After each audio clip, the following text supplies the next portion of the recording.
Olá, estou aqui para mais uma dica do Goela e hoje a gente vai falar um pouquinho sobre o sistema endócrino. Lembrando que a gente vai falar uma dica e não vai ser uma aula, né? Então, a gente vai falar um pouquinho sobre o sistema endócrino que, junto com o sistema nervoso, ajuda a controlar o nosso corpo e as funções, né, do nosso organismo de uma maneira geral. Então, para a gente começar a entender um pouquinho sobre o sistema endócrino, a gente precisa então saber do que se trata, né? Eu quero que vocês entendam que o sistema endócrino é um sistema que, em conjunto com o sistema nervoso, vai controlar o nosso corpo com o auxílio de glândulas e a liberação de hormônios. Dessa forma, eu queria que vocês entendessem um pouquinho sobre a diferença das glândulas. Existem dois tipos básicos de glândulas, que são as glândulas endócrinas e as glândulas exócrinas.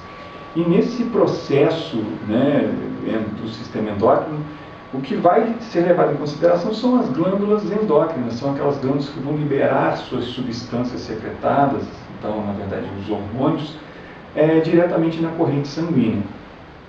Existe uma glândula muito importante no nosso corpo chamada de glândula hipófise. E essa glândula, também chamada de glândula mestra, ela vai ser muito importante, por quê? Porque ela vai ajudar a controlar as funções do organismo, porque ela vai liberar, secretar hormônios que vão ajudar a controlar outras partes do nosso corpo, inclusive outras glândulas. E justamente nisso eu queria que vocês entendessem uma grande diferença. Existem hormônios que vão controlar outras glândulas, portanto chamados de hormônios tróficos, né, que ele vai nutrir, trófico de nutrir outras glândulas, e os hormônios não tróficos. O processo de controle, né, do organismo através do sistema endócrino, a gente precisa falar um pouquinho, né, que esse sistema, essa glândula endócrina muito importante chamada de hipófise, ela está associada ao hipotálamo, que faz parte do sistema nervoso. Então, a comunicação do sistema nervoso com o sistema endócrino se dá por conta do hipotálamo. Ela é uma glândula que vai ser dividida em dois lobos, né? Então, em duas partes. Uma parte anterior, ou seja, aquela que chega antes, ela está voltada para a parte da frente da nossa cabeça, né?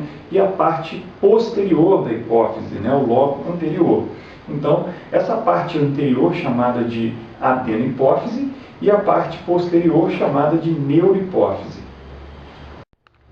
Então, o nosso intuito hoje aqui é dar uma dica importante para vocês em cima disso, né? Os hormônios que são produzidos pela adenohipófise e os hormônios que são produzidos pela neurohipófise. Lembrando que a adenohipófise ela vai produzir 6 hormônios. 6 hormônios são produzidos na adenohipófise. Então, vamos falar um pouquinho sobre a adenohipófise, né? Que é a parte anterior da hipófise. E para a gente falar um pouquinho sobre ela, é bom a gente conhecer, a gente saber que ela libera 4 hormônios, né, na verdade, do total de 6, mas 4 hormônios que são chamados de tróficos. Hormônios tróficos são aqueles hormônios que vão estimular outras glândulas a liberar outros hormônios, né?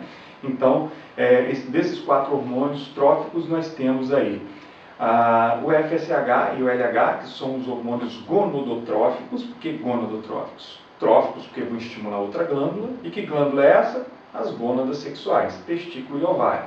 E vão estimular, liberar, né, a progesterona, o estrogênio. Então, são hormônios que vão estimular as gônadas sexuais. Temos o ACTH, que é o hormônio adenocorticotrofina. Nossa, um nome grande, né, mas o nome está dizendo já para vocês. Ela vai ser trófico do córtex da adrenal, adrenocorticotrofina. E temos também o TSH, que é o hormônio que vai estimular a glândula tireoide. Então, é o hormônio estimulante da tireoide que vai estimular a liberação do T3 e do T4.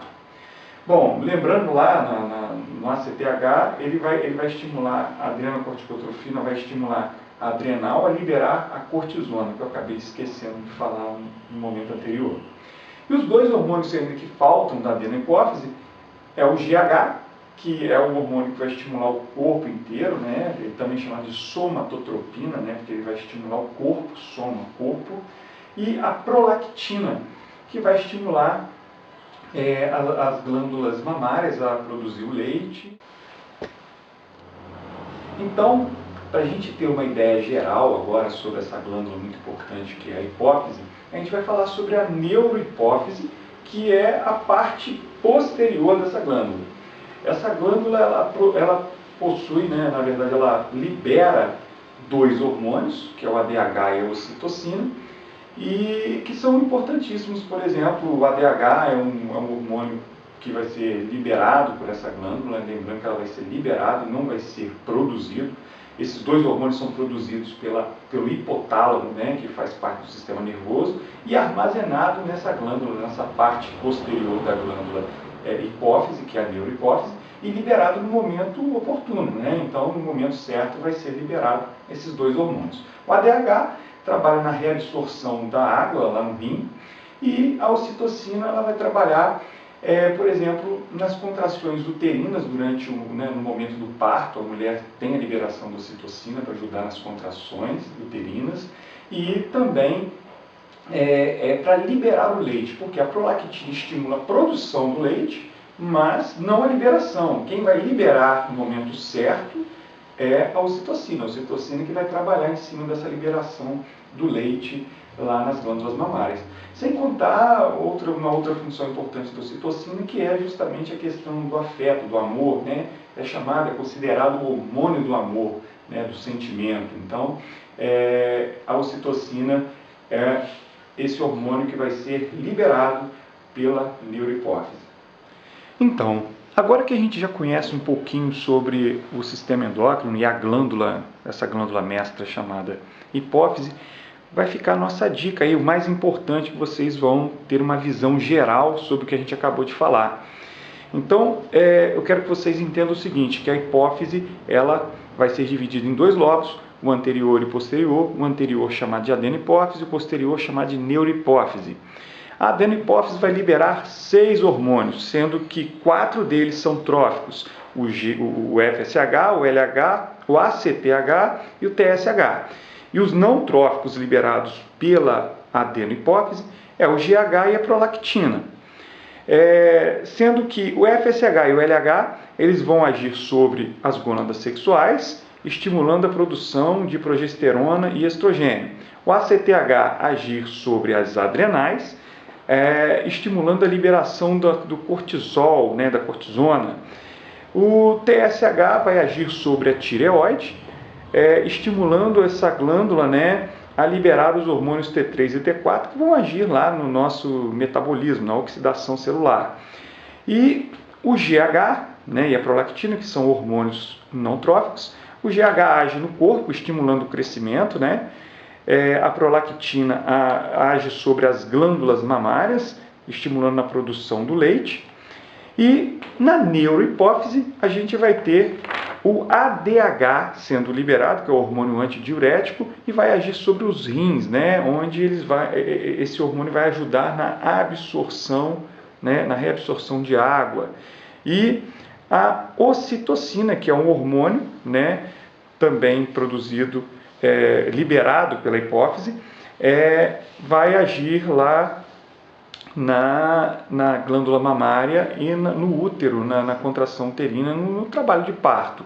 Lembrando, a principal coisa que vocês não podem esquecer: o ADH e a ocitocina eles são liberados pela hipófise e não produzida pela hipófise, na neurohipófise. Ela é produzida no hipotálamo e armazenado na neurohipófise e liberado no momento correto, no momento certo. Isso daí é uma questão muito importante, é um ponto muito importante que às vezes passa desapercebido e faz você errar uma questão que parece fácil, Então, lembrando, a hipófise ela tem 2 lobos e nesse lobo anterior vai liberar 2 hormônios, o ADH e a ocitocina, que são produzidos pelo hipotálamo e liberados pela neurohipófise.